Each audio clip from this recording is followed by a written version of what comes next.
It's a new day and it's a new opportunity to learn something. It's your girl Oluwatomisin saying welcome to another episode on Let's Talk with Ava. As you know, we are still on our book Atomic Habits. If you don't know, I'm letting you know now. We're on Atomic Habits and we are on chapter 3. If you've not listened to the first two chapters, please check it out and you thank yourself for it. You thank me for it, but you don't have to thank me. You're welcome anyways. In chapter 3, we'll be talking about how to build better habits in 4 simple steps. Okay, let's dive in. There's this man called Thorndike, is a psychologist, Edward Thorndike, and he conducted experiments that will lay the foundation for our understanding of how habits form and the rules that guide our behavior. Now, Thorndike he was interested in studying this behavior of animals, and he started by working with cats. Now, what he did was he would put cats inside a device known as a puzzle box. The box was designed in a way that there is a form of lever, or it could be a rope or something that would open the door for the cat to come out. So once the door has been opened, the cats can then run out, and the reward is a bowl of food. Most of the cats wanted to escape as soon as they were placed in the box. So they would try a lot of things. They would poke around, meow, do the whole things, and at the end of the day, they would find the magical lever. It's not magical, anyways, but okay. So the psychologist in question, Thorndike, tracked the behavior of each cat. In the beginning, the animals were moving around the box at random, but as soon as the lever had been pressed and the door was opened, they learned that lever was associated with opening of the box. So opening the box automatically means you get a plate of food. Gradually, they learnt that the lever was going to give them a form of escape, and they will get their food. Now, after 20 to 30 trials, the behavior became so automatic and habitual that the cat could escape within a few seconds. So during the first 3 trials, the cats escaped within an average of 1.5 minutes. During the last 3 trials, it escaped within an average of 6.3 seconds. With each practice, the cats made fewer errors and the actions became quicker and more automatic. So rather than repeating the same mistakes, the cats began to cut straight to the solution. Now, from his studies, Thorndike described the learning process by stating that behaviors followed by satisfying consequences tend to be repeated, and those that produce unpleasant consequences are less likely to be repeated. Now, this work is what is going to provide the groundwork for what we are going to be discussing about how habits form in our lives. Okay.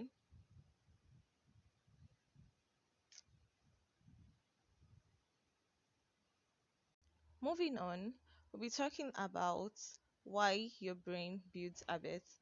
But before that, what are habits? A habit is a behavior that's been repeated enough times to become automatic. Now, when we say something is a habit, it's something that we've done quite a number of times and we've become used to it, or the brain has become used to it. So it becomes a part of you. When you encounter a new situation in life, your brain has to make a decision. How do I respond to this? Now, the first time you come across the problem, you don't know how to solve it. But like Thorndike's cards, you keep scrambling around looking for a way to solve it, and unexpectedly, you come upon a solution.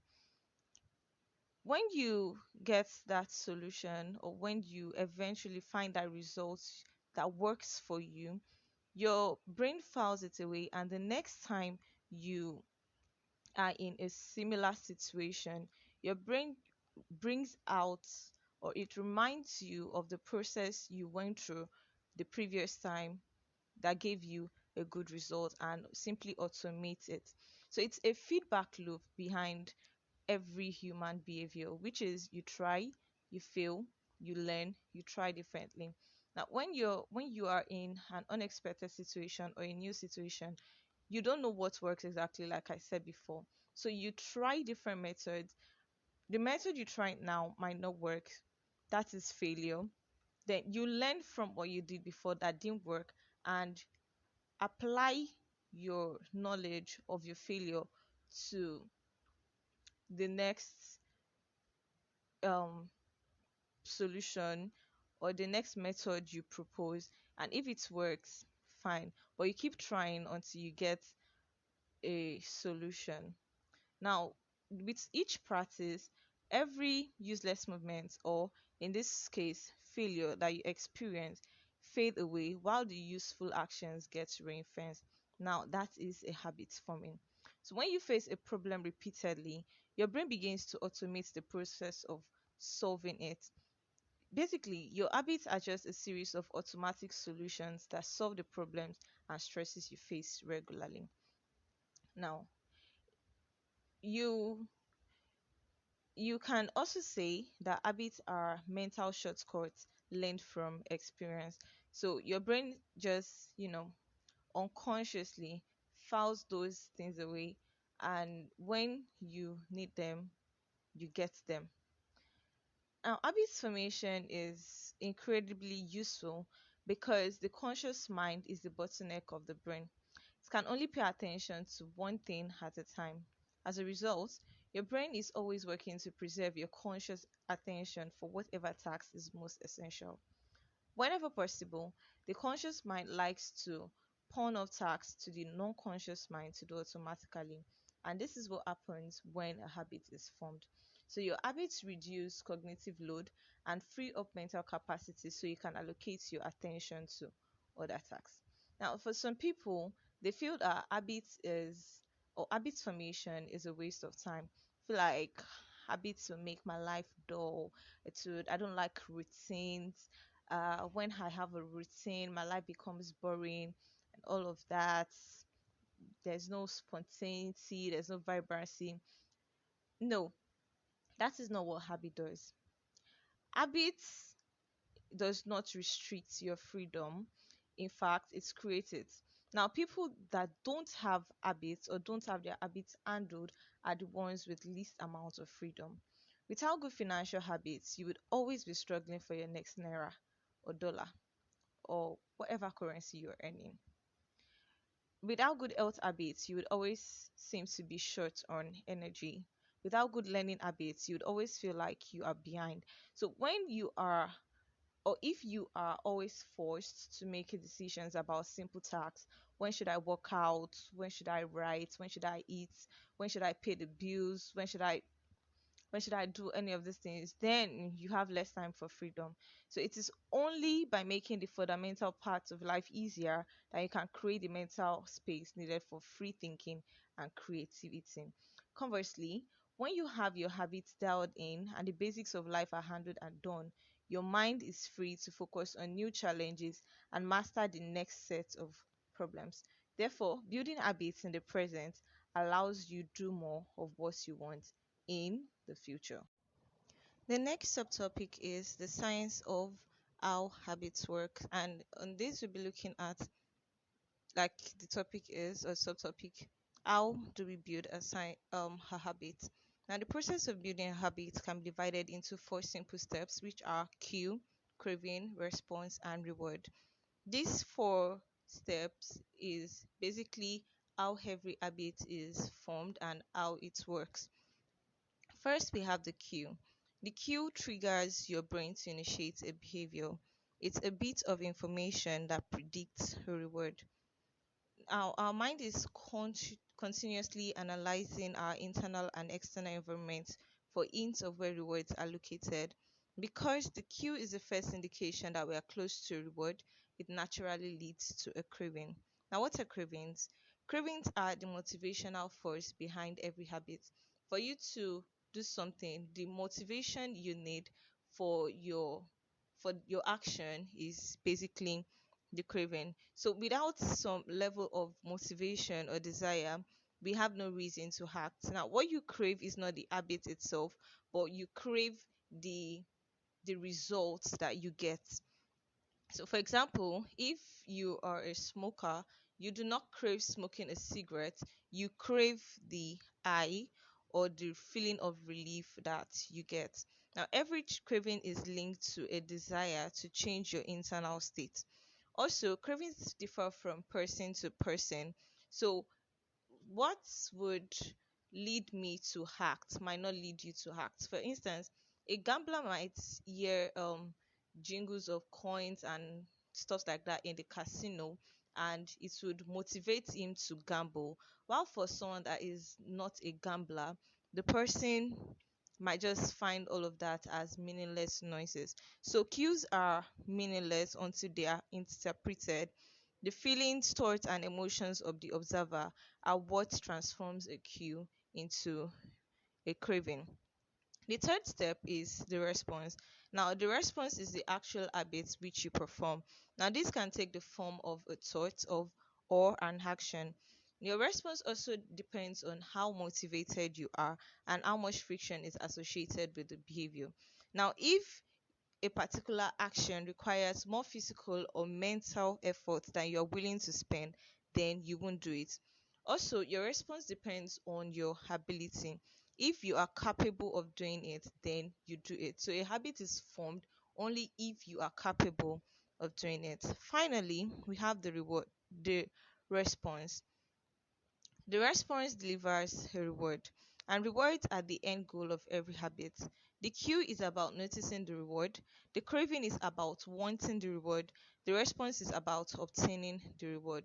Now, we choose reward because they serve two purposes. The first is to satisfy us. Yes, they satisfy our cravings. And the second is to teach us which actions are worth remembering in the future. Like I said, like I said before, our brain is a reward detector. So it stores that information and it teaches us what actions are worth remembering in future. Like I mentioned something about reward and punishment.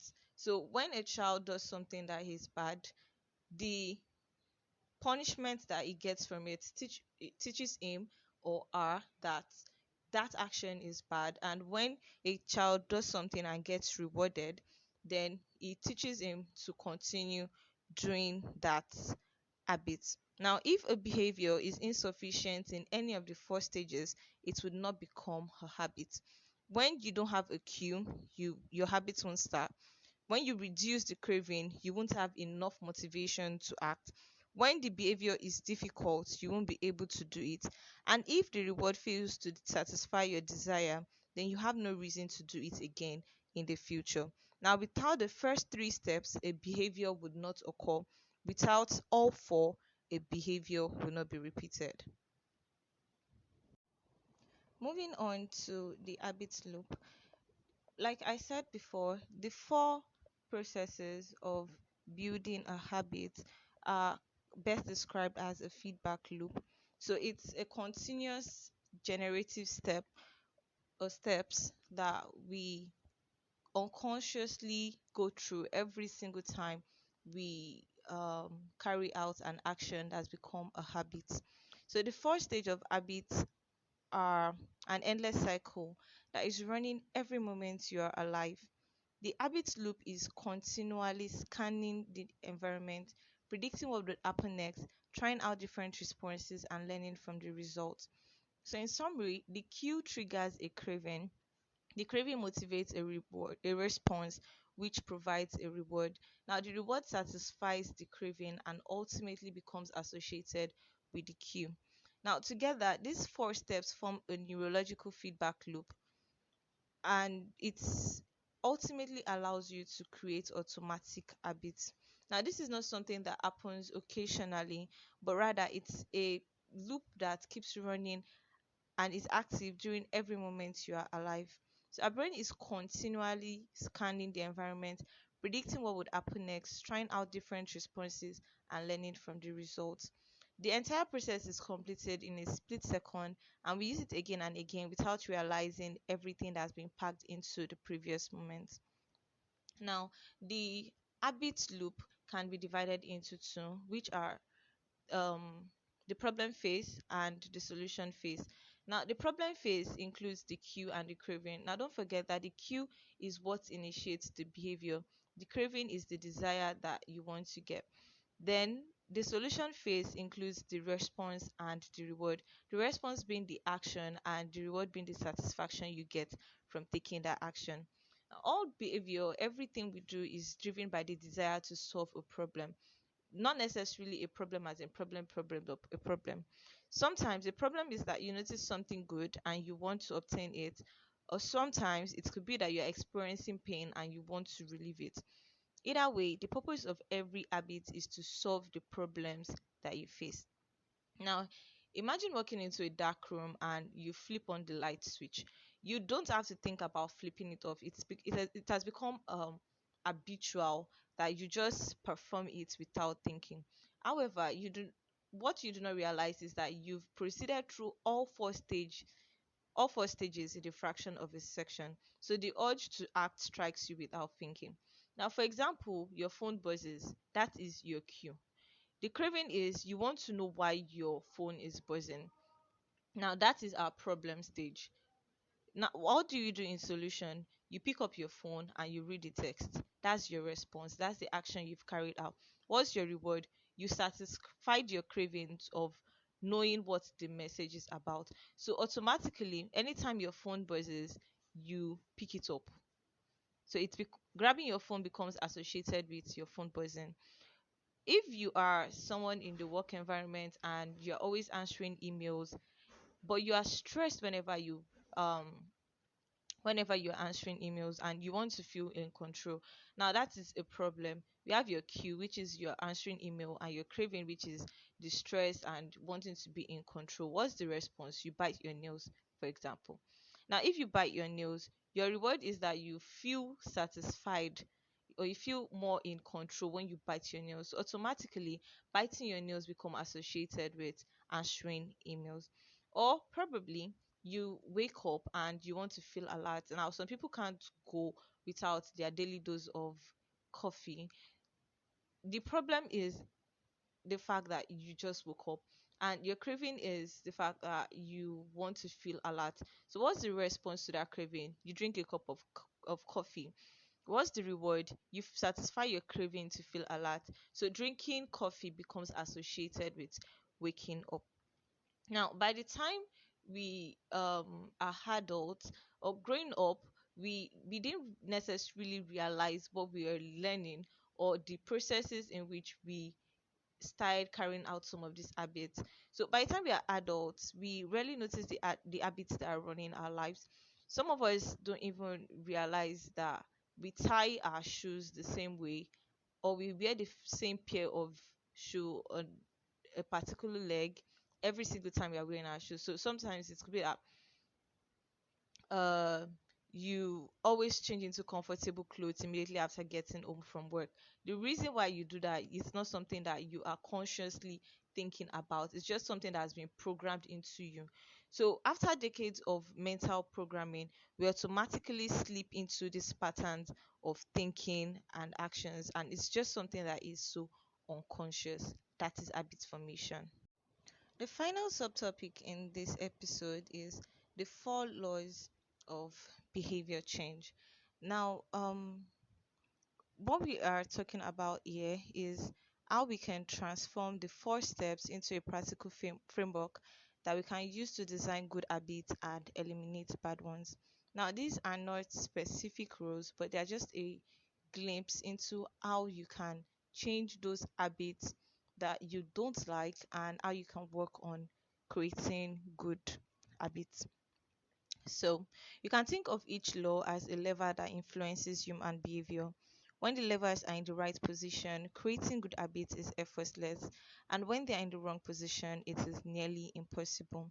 So, how can you create a good habit? The first law, make it obvious. The second law, make it attractive.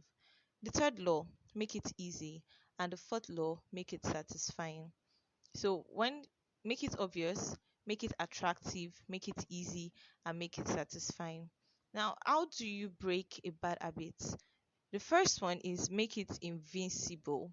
The second one is make it unattractive. Third one, make it difficult. And the fourth one, make it unsatisfying.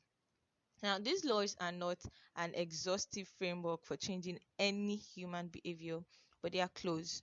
So as you will soon see, the four laws of behavior change apply to nearly every field, from sports to politics, art to medicine, comedy to management. These laws can be used no matter what challenge you are facing. There is no need for completely different strategies for each habit.